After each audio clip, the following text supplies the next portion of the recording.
E ciao a tutti ragazzi, bentornati in questo nuovissimo video.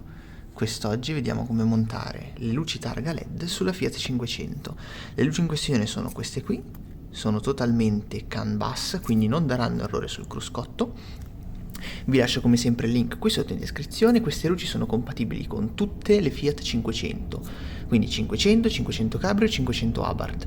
Non X e non L, quindi 500X, L, XL e quant'altro non saranno compatibili. Il link lo trovate in descrizione e prima di cominciare questo video vi ricordo che avete tempo ancora fino al 31 dicembre per iscrivervi a Buddybank, che vi permette di ricevere subito 40 euro all'iscrizione usando il codice che trovate qui sotto in descrizione.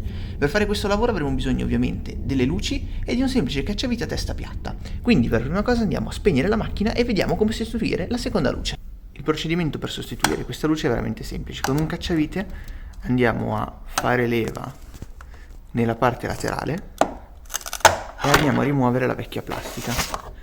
Fatto questo andiamo a fare leva anche sulla lampadina per rimuoverla in questo modo.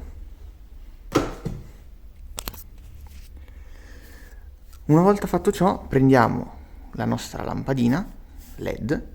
Vedete ha la resistenza che è questa qui e serve per non generare errore sulla macchina. Mi dimenticavo di dirvi che queste lampadine sono omologate e certificate dal CIE e dal logo E4 di omologazione. Ok, una volta tolto andiamo a prendere la nostra placchetta. È indifferente da che parte la infilerete, se con lo scasso da una o dall'altra parte, è uguale. L'importante è che infiliate prima la parte col taglio. Quindi infiliamo la parte col taglio e poi semplicemente spingiamo dentro. Rimuoviamo la plastichina e il gioco è fatto.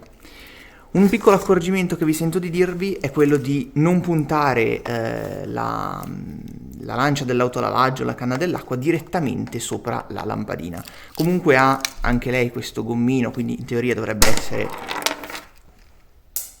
Mi è caduta la lampadina. In teoria dovrebbe essere a prova d'acqua, però vi sconsiglio comunque di puntarvi un getto diretto per precauzione. Adesso andiamo a vedere l'accensione e controlliamo che sul quadro non vi siano effettivamente errori. Ora accendiamo il quadro e come potete vedere non c'è nessuna spia. A riprova vi accendo i fendinebbia posteriori che hanno ancora quel problema.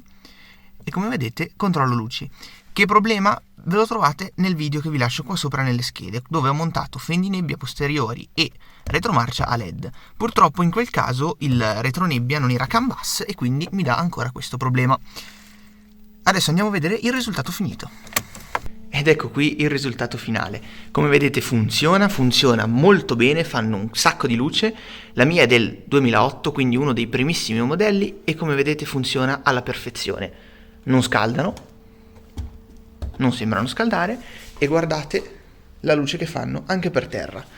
Fantastiche, vi lascio il link qui sotto in descrizione. Vi ricordo Buddybank se volete ricevere subito 40 euro gratis per comprare queste lampadine e molte altre cose che trovate nella playlist qui in alto. Il video si conclude qui, lasciate like, iscrivetevi al canale e commentate se avete bisogno di aiuto e noi ci vediamo al prossimo video. Ciao!